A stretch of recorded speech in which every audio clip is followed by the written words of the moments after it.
दीर्घं रोषुनेत्रं विशालं प्रसन्नाननं नीलकण्ठं दयालं मृगाधीश चर्माम्बरं मुण्डमालं प्रियं शङ्करं सर्वनाथं भजामि प्रचण्डं प्रकृष्टं प्रगल्भं परेशम् अखंडं अजं भानुकोटि प्रकाशं जो प्रेम गली में आए नहीं प्रियतम का ठिकाना क्या जाने जो प्रेम गली में आए नहीं प्रियतम का ठिकाना क्या जाने जिसने कभी प्रेम किया ही न हो वो प्रेम बताना क्या जाने। और इसमें जो सबसे मुख्य लाइन जो मुझे पसंद है, ये दुनिया गोरख धंधा है, ये दुनिया गोरख धंधा है, सब जग माया में अंधा है, जिस अंधे ने प्रभु को देखा नहीं वो रूप बताना क्या जाने जो प्रेम गली में। जय सिया राम। इस समय हूँ अयोध्या धाम में। कहा जाता है कि अयोध्या धाम में कण कण में राम बसते हैं। यहाँ के पशु पक्षी जितने भी जीव जंतु हैं सभी राम में हैं, और यहाँ पर बच्चों को वो संस्कार दिया जाता है जो देश के निर्माण में, समाज के निर्माण में अपना योगदान दे सकें। चूँकि ये सनातन संस्कृति जो हमारी विलुप्त हो जा रही है, होती जा रही है, उसको फिर से पुनर्स्थापित करने के लिए यहाँ पर इस तरह से शिक्षा दी जाती है। हमारे साथ हैं यहाँ की बाल कथावाचक कह सकते हैं अन्नपूर्णा जी। चूँकि हमारे यहाँ पाश्चात्य संस्कृति जो हावी हो रही, कैसे बचाया जाए, क्या उपाय है, परिवार जो हमारे यहाँ टूट रहे हैं, विखंडित हो रहे हैं, इसको किस तरह से बचाया जाए, उसको जानने के लिए हम प्रयास करेंगे। जय सिया राम।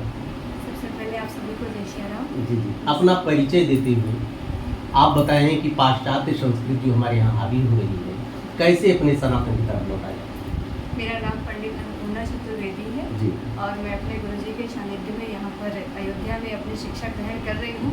साथ ही साथ मैं सनातन संस्कृति को बचाने के लिए, या फिर जैसे आपने कहा कि आजकल इस देश में क्या पूरे विश्व में पाश्चात्य सभ्यताएं जो हैं वो हावी हो रही हैं, तो उसको कैसे बचाया जाए। तो अगर मेरी माने जो मेरा दृष्टिकोण है उससे मुझे यही लगता है कि राम कथा, राम जी के जीवन के आदर्श और जो श्री कृष्ण ने गीता में उपदेश किए हैं वो सारे आदर्श यदि हम श्रवण करें, उन्हें अपने जीवन में उतारें, तो किसी भी प्रकार की कोई भी सभ्यता हो वो हमारी सभ्यता, हमारी संस्कृति पर हावी नहीं हो सकती। इसलिए राम कथा सुनना, भगवान की कथाओं को सुन करके उन्हें अपने जीवन में उसका अनुकरण करना बहुत जरूरी है, उसका पालन करना बहुत जरूरी है। राम कथा के माध्यम से कुछ आपके जो चूँकि अच्छा संगीत का मैं देख रहा हूँ आजकल संगीतमयी कथा चल रही है। पहले तो खाली कथा में सुनता था, गांव में सत्यनारायण स्वामी की कथा होती थी, शंख ज़्यादा से ज़्यादा उसमें बजाया जाता था। लेकिन अब एक दौर चल रहा है, थोड़ा आधुनिकता कथाओं में भी आ गई। संगीतमयी कथा जो चल रही है, संगीत से कथा से क्या संबंध है?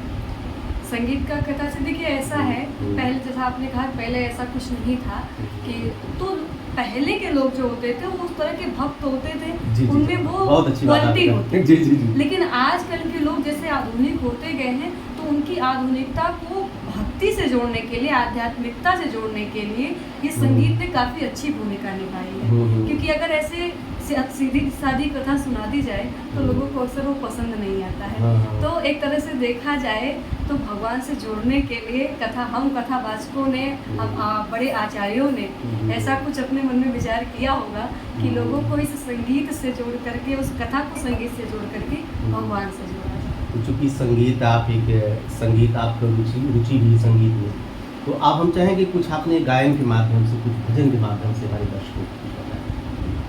जी, सबसे पहले तो मैं ये बता दूं कि मैंने संगीत की में काफ़ी रुचि है और मैंने संगीत की शिक्षा भी ग्रहण की है। परम पूज्य डॉक्टर रामशंकर दास जी के कृपापात्र शिष्य स्वामी श्री विजय रामदास जी के पावन सानिध्य में वो मेरे गुरु जी हैं। उन्हीं के यहाँ मैंने संगीत की शिक्षा ग्रहण की है। और आज अपने संगीत जब मैं शिक्षा ग्रहण कर रही थी तो उस काल में मुझे मेरा जो सबसे प्रिय भजन था वो एक ही था कि दर्शन दो घनश्याम नाथ मोरी अखिया प्यासी रे, दर्शन दो घनश्याम घनश्याम घनश्याम। और इसमें जो सबसे प्यारा लाइन था जो मुझे पसंद था वो ये था कि पानी पी कर प्यास बुझाओ नैनन को कैसे समझाओ, पानी पी कर प्यास बुझाओ नैनन को कैसे समझाओ, युग बीते ना आई मिलन की पूर्णमासी रे, पूर्णमासी रे, दर्शन दो घनश्याम नाथ मोरी अखिया प्यासी रे। क्या बहुत अच्छा, बहुत अच्छा। आपने कहा, अन्नपूर्णा जी ने कहा कि आज के समय में संगीत का कथा से बहुत पुराना नाता है, जो कि संगीत एक ऐसा माध्यम है कि चूँकि आज के समाज में इतनी विकृतियाँ आ गई हैं, पहले लोग मूल को सुनते थे, लेकिन आज तक मूल तक पहुँचने के लिए संगीत का होना बहुत आवश्यक है। एक प्रश्न आपसे, आपका वेदों का, पुराणों का, कथाओं का, जितने हमारे यहाँ हिंदू धर्म ग्रंथ हैं जो भी हैं, उनका अध्ययन हम काहे को करें आज के समय में, जब पलक झपकते सारी चीज़ें हमको मिल रही, जिसकी हम लोग सुनते थे, कल्पना करते थे, वो आज हमारे पास है, सब तो सुलभ है, आखिर क्यों अध्ययन किया जाए? देखिए ऐसा है जी, दुनिया में जितने भी देश हैं सबको चलाने के लिए उनका एक संविधान होता है, संविधान से ही देश चलता है, उसके नियमों का हम लोग पालन करते हैं। इसी तरह एक सफल जिंदगी जीने के लिए, एक सफल मानव बनने के लिए हमें हमारे धर्म ग्रंथों का अध्ययन करना बहुत आवश्यक है। अगर हम उनका अध्ययन नहीं करते, उनके बारे में कुछ जानेंगे नहीं, तो हम जिस लिए हमें मानव जीवन मिला है, जिस ईश्वर की प्राप्ति के लिए मिला है, जिस परोपकार करने को मिला है, वो हम कैसे जानेंगे, क्या इससे पता चलेगा। और आज के इस आधुनिक समय में इतने सारे पुराणों ग्रंथों का अध्ययन करना हमें तो लगता है कि नामुमकिन, कोई करता भी नहीं है। ना तो किसी को संस्कृत का ज्ञान है, ना ही किसी को शुद्ध हिंदी बोलने आता है। इसलिए हमें लगता है कि जैसे कि हमने कहा कि राम जी की कथा बहुत ज़्यादा लोगों में समझ में आती, लोग समझते हैं इसको, तो इसीलिए रामचरितमानस को पढ़ना बहुत जरूरी है, क्योंकि इसमें नाना पुराण निगमागम सम्मतम यदर, जितने भी पुराण हैं, निगम आगम शास्त्र पुराण उपनिषद जो भी हैं, उन सब का जो निचोड़ है वो सब रामचरितमानस में निहित है। और मुझे लगता है कि अगर आपको एक सफल मानव बनना है, एक मनुष्य की जो मानवता होती वो आपके अंदर यदि लानी है उनमें, तो आपको रामचरितमानस पढ़ना बहुत आवश्यक है, चाहे आप कोई वेद पढ़ें या ना पढ़ें, चाहे आप गीता पढ़ें या ना पढ़ें। जी, मतलब आप कह सकते हैं कि आपका रामचरितमानस एक काव्य ही नहीं, मिले एक जीवन पद्धति है। बिल्कुल, बिल्कुल। उसमें देखिए, एक भाई का भाई के प्रति क्या आदर्श है। एक भाई को अगर राज्य दिया जाता है तो उसे छोड़ करके अपने वनवासी भाई को देने चला जाता है। फिर जिस वनवासी भाई को दिया जा रहा है उसे छोड़ करके ये कहता है कि तुम रहो। चारों भाइयों में आपस में इसी बात पे बहस हो जाती है कि राज्य कौन करेगा। यानी लोभ नाम की चीज ही कहीं नहीं है, और आज के समाज में ये चीज है ही नहीं।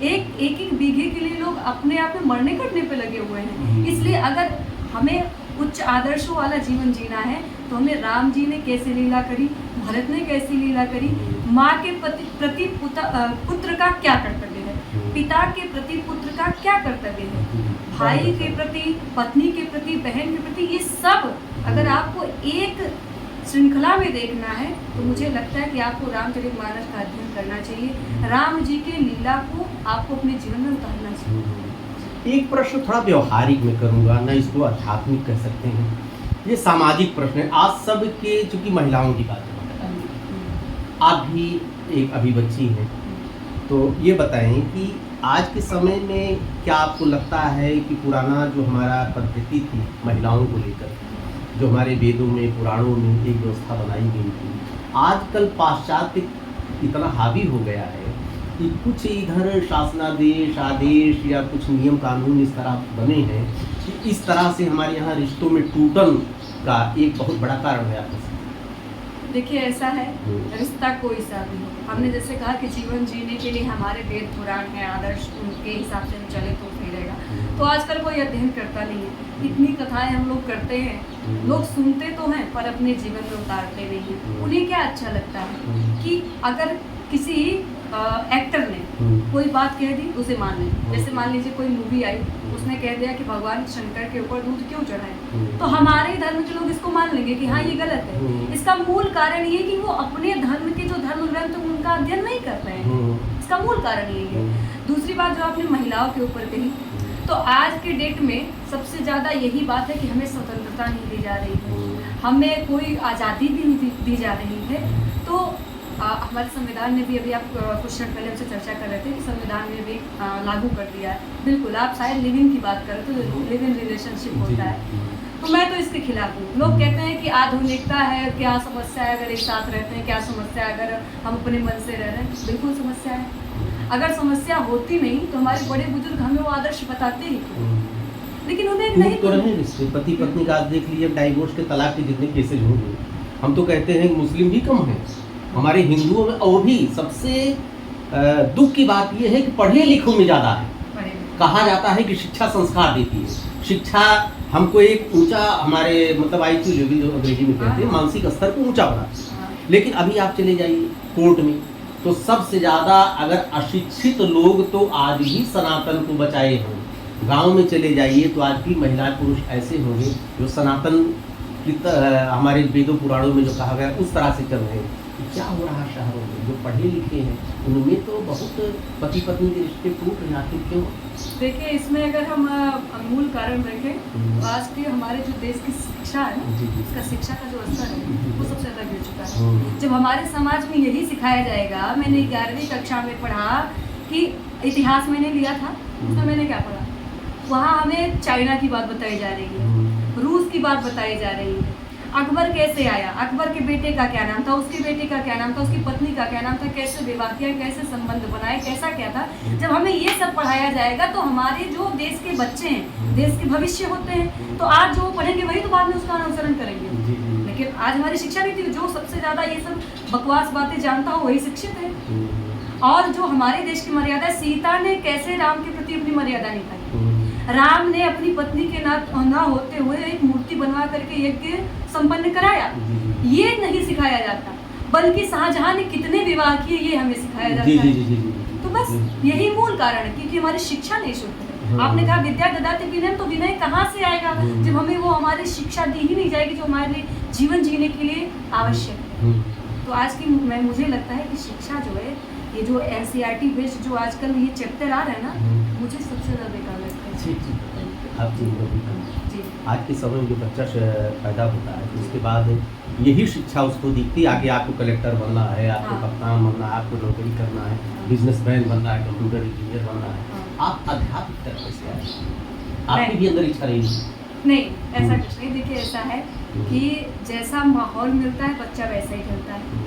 बच्चे का जीवन एक कच्ची मिट्टी के तरह होता है, उसे जिस सांचे में ढालेंगे वो वैसा ढल जाएगा। मैं जब 9 वर्ष की थी तभी मैं अयोध्या में आ गई थी। मेरी बड़ी दीदी हैं पूज्य गंगेश्वरी जी, और वो भी कथावाचक है, कथा करती हैं, काफ़ी अच्छा स्तर उनका, देश स्तर की कथावाचक है। तो शुरू में जैसा गुरु जी ने आपको बताया कि वो कथा करती थी और उनके साथ में संगीत के साथ देती थी। तो कहते हैं जैसी संगत वैसी रंगत, तो बस संगत का असर है। बाकी मैंने कहीं जा कर के स्पेशली कोई शिक्षा ग्रहण नहीं की है, बस सुनते सुनते ठाकुर जी ने अपने चरण में ले लिया। और फिर जब मैंने उसको सुना तो जो बचपन से सुनते आए हैं कि ये संस्कार है, ऐसे रहना चाहिए, तो मुझे इन सब का असर होगा ही नहीं। ये सब जो आजकल के आडंबर है, मुझे इनको वैसे सब भी हमें लगता है कि संगीत तो प्राकृतिक, अरे मैंने देखा है, हमको लगता है कि संगीत जो गुरु आपको सिखाता है खाली 10% ही सिखा पाता है, बाकी इमोशन जो होती है, संवेदना तो आप खुद डालते हैं। हाँ। अध्यात्म किसको कहते हैं, अगर एक शब्द में आपसे पूछा जाए, अध्यात्म की क्या परिभाषा है? देखिए, अपने अंतर मन में बैठे परमात्मा को पहचानना, जी। संसार में रहते हुए अपने मन को, तन तो संसार में रहे पर मन ईश्वर में लगा रहे, जी जी। इसी को अध्यात्म कहते हैं। आज की जो नई जनरेशन बहुत परेशान है मानसिक रूप से, हाँ। और ज़्यादातर समय मोबाइल पर ही देना चाहती है। न कोई पिता से बात करना चाहता है, न माता से बात करना चाहता है, न भाई से बात करना चाहता है। अब कुछ रिश्ते जिसको कह सकते हैं कृत्रिम रिश्ते हो रहे हैं, जिसको जो पहले के रिश्ते थे, जैसे कहना नहीं चाहिए एक साढ़ू का रिश्ता, हाँ। आज के समय में, मतलब आज के समय में माँ बाप भाई को लोग भूलते जा रहे हैं, ससुराल पक्ष हावी हो गया है इस समय। ये सब कृत्रिम रिश्ते जो प्राकृतिक नहीं है, आखिर क्यों? देखिए, इसका मेन कारण आपने कहा कि जो है आजकल जो रिश्ते अपने खून के रक्त के संबंध जिसे कहते हैं, हाँ। वो जो है उस पर कोई ध्यान नहीं देता, जी। बल्कि जो बने बनाए रिश्ते हैं उसको ज़्यादा संभालने में लगे जी, रहते जी। हैं। तो देखिए, इसका मूल कारण ये है कि माँ बाप खुद अपने बच्चों को समय नहीं देते। आज का समय ऐसा है, माँ भी कमाने में लगी है, पिता भी कमाने में लगा है, बच्चों को दे दिया मोबाइल, तुम इसमें बिजी रहो। तो जब वो उसी मोबाइल की दुनिया में, टेक्नोलॉजी की दुनिया में दिन रात घूमेंगे, तो उन्हें अपने संबंधों का मूल्य कैसे पता होगा? कैसे पता होगा कि हमें कैसे रहना चाहिए, माँ की सेवा कैसे करनी चाहिए, बाप की सेवा कैसे करनी चाहिए? आपने कहा कि साला और ये ननद और इत्यादि जो रिश्ते होते हैं, इसमें लोग ज़्यादा जुड़ते जा रहे हैं। तो उसका कारण वो मोबाइल पे वही दिखाया ही जाता है। मोबाइल पे वो संस्कार नहीं दिखाएंगे कि हम कैसे माँ बाप की सेवा करके ईश्वर को प्राप्त कर लें, हाँ। ये नहीं दिखाएंगे। बल्कि आजकल एक से एक मूवियाँ बनती है जिनमें यही सब रिश्ते ज़्यादा उस पर अगर दिखाएंगे। जाएंगे तो समय बहुत ज़्यादा लग बिल्कुल, जाएगा, बिल्कुल। बहुत समय उसके लिए चाहिए। एक गीत में चलना चाहूँगा, साकेत महाविद्यालय में आपने गाया था, जिसमें बड़ा प्रभावित हुआ जी, था, जी। संस्कृत का था, हाँ, हाँ, हाँ। वो थोड़ा एक बार आप सुना दीजिए। देखिए, मैंने उत्तरकांड में जो काकभूषणी जी के गुरुदेव हैं, उन्होंने जब काकभूषणी जी से वो अपने उस अवतार में थे, उनका दूसरा जन्म हुआ था, इस पूरी कथा हम बताएंगे तो काफ़ी देर हो जाएगा। तो उन्होंने अपराध हो गया था कि मंदिर में बैठे हुए थे काकभूषणी जी, उनके गुरु जी आए और उनका आदर न करके वो अपनी भक्ति में बैठे रहे कि हम तो बहुत बड़े भक्त हैं, इसलिए महादेव नाराज हो गए, महाकाल नाराज हो गए। तो अपने शिष्य की ओर से क्षमा मांगने के लिए उनके गुरुदेव ने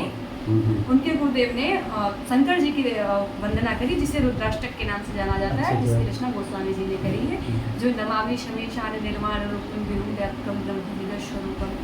इसको पूरा स्वर में गाना है, स्वर। अच्छा, जैसे स्वर में गाना है, कोई नहीं, आप कोई उसके साथ भी नमामि शमीशान निर्वाण रूपम विभुं व्यापकं ब्रह्म वेद स्वरूपम निजं निर्गुणं निर्विकल्पं निरीहं चिदाकाशमाकाशवासं भजेऽहं निराकार मोकार मूलं तुरीयं गिराज्ञानगोतीतमेशं गिरीशं करालं महाकालकालं कृपालं गुणागार संसारपारं नतोऽहं तुषारादृशं काशीगौरं गभीरं मनोभूतकोटि प्रभाश्री शरीरं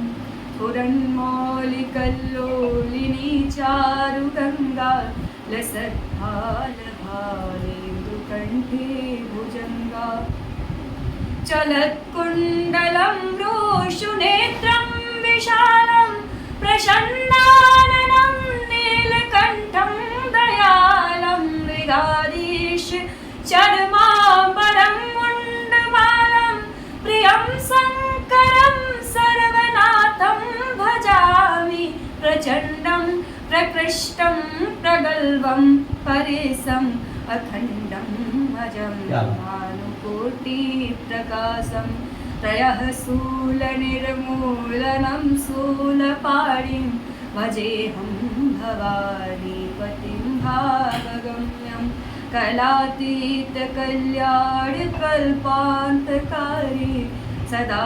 सज्जनानन्ददाता पुरारी चिदानन्दसन्दोहमोहापहारी प्रसीद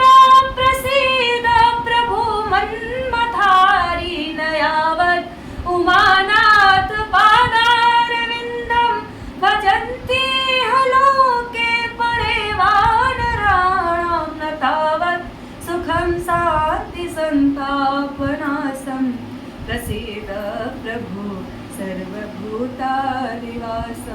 न जानामि योगं जपं नैव पूजा नतोऽहं सदा सर्वदा संभुतुभ्यं जराजन्म दुःखोऽवतातप्यमानं प्रभु पाहि आपन् नमामि शिवशम्भो रौद्राष्टकमिदं प्रोक्तं विप्रेण हरितोषये ये पठन्ति नरा भक्त्या तेषां शम्भो प्रसीदति। क्या एक शेर है, जी किसी गीत की मैंने लाइन सुना, उसी का सिर्फ आपसे उत्तर मैं जानूंगा, क्योंकि नहीं तो वीडियो बहुत लंबा हो जाएगा। हाँ, आपसे बात करने के लिए समय की सीमा नहीं होनी चाहिए, लेकिन अब क्या करें, कुछ व्यवस्थाएं मेरी भी है। सीने में जलन, आंखों में तूफान सा क्यों है, इस शहर में हर शख्स परेशान सा क्यों है, क्यों परेशानी का कारण क्या है। ये आज के समय में नई जनरेशन एकदम अस्थिर है, कोई रुक नहीं रहा है, क्या कारण है? एक रामधारी सिंह दिनकर जी का जी। लिखा हुआ कृति है, हाई स्कूल में आपको मिल जाएगा, ईर्ष्या तो मिलेगी मन से। सबसे बड़ा कारण है ये मत्सर जो मन में होता है, काम क्रोध लोभ ईर्ष्या, और इन सबकी जननी ईर्ष्या है। ईर्ष्या ही है जो हमें जितना हमें मिला उसमें हम खुश नहीं है, अगले को देख करके और पाने की इच्छा होती जा रही है, बस इसीलिए हर आदमी परेशान है, और कोई कारण नहीं। किसी न किसी का घर तो ऊंचा होगा ही, कितने ऊंचे जाओगे तुम, यही तो आज की समस्या है हर काल में। ये व्यवहारिक समस्याएं हैं। जी जी एक समय होता था कि हम लोग मोटरसाइकिल, पता नहीं, अभी गुरु जी से बात करेंगे हम आपके, जी। कि हम लोग लकड़ी की मोटरसाइकिल बना के खाली मुंह से आवाज निकालते थे, कल्पना करते थे कि इस तरह मोटरसाइकिल होती थी। अब कार तक पहुंचे, अब अच्छी कार होनी चाहिए। अब ये समय है आज के समय। अच्छा, अब चूंकि अब आपका जो साक्षात्कार की मेरी हैसियत नहीं, क्योंकि आप सुनना था, एक जब कथा आपका अंतिम दिन होता है तो एक मैसेज आप अपने गीत के माध्यम से दे दें, यहीं से मैं विराम कर दूंगा आपके साथ। देखिए ऐसा है, गीत तो वैसे विदाई गीत होती है जो हम ज़्यादा गाते नहीं हैं, मतलब उसमें नहीं, focus विदाई करते नहीं, विदाई में नहीं हैं। मैं जी। समझ रही हूँ जो आप कह रहे हैं। मैं कोई गीत नहीं गाती हूँ, मैं बस इतना कहती हूँ कि अहिंसा परमो धर्म, अहिंसा परमो धर्म। मेरा जो कथा का मूल उद्देश्य रहता है बस वो अहिंसा पे रहता है। जी। नहीं, एक भजन हो जाए, उस बात में आपके साक्षात्कार में। अब कथा के विराम में तो वैसे में कोई विराम के लिए नहीं, एक भजन, एक मैसेज आप। अच्छा अच्छा, विराम की बात नहीं कर रहा हूँ, शब्दों पे क्षमा कीजिएगा, शब्द थोड़े से कोई हो। तो यही मेरा सबसे मुझे जो काफ़ी अच्छा लगता है भजन, वो यही कि जो प्रेम क्या बात गली है। में आए नहीं प्रियतम का ठिकाना, क्या जाने जो प्रेम गली में आए नहीं प्रियतम का ठिकाना, क्या जाने जिसने कभी प्रेम किया ही न हो वो प्रेम बताना, क्या जाने। और इसमें जो सबसे मुख्य लाइन जो मुझे पसंद है, ये दुनिया गोरख धंधा है, दुनिया गोरख धंधा है, सब जग माया में अंधा है, जिस अंधे ने प्रभु को देखा नहीं वो रूप बताना, क्या जाने जो प्रेम गली में आए नहीं प्रियतम का ठिकाना, क्या जाने जो प्रेम गली में। क्या बात, क्या आप हैं अन्नपूर्णा जी। समस्या है समय की। आप जैसी देवी के साथ बैठने के लिए इस समय की कोई सीमा होनी नहीं चाहिए, लेकिन हाँ, अब आपके पास आपसे मुलाकात मेरी होती रहती, मैं एक दो बार नहीं, अभी कई बार मैं साक्षात्कार लूँगा ऐसे लोगों को जो सनातन को बचाने के लिए संघर्ष कर रहे हैं, जो आज इनको कथा व्यास नहीं बल्कि कह सकते हैं सनातन के प्रचारक हैं। आज जो हमारी संस्कृति डूब रही है, उसको पुनः पुनः स्थापित करने के लिए प्रयास कर रहे हैं देवी। जय श्री राम आपको। जय श्री राम।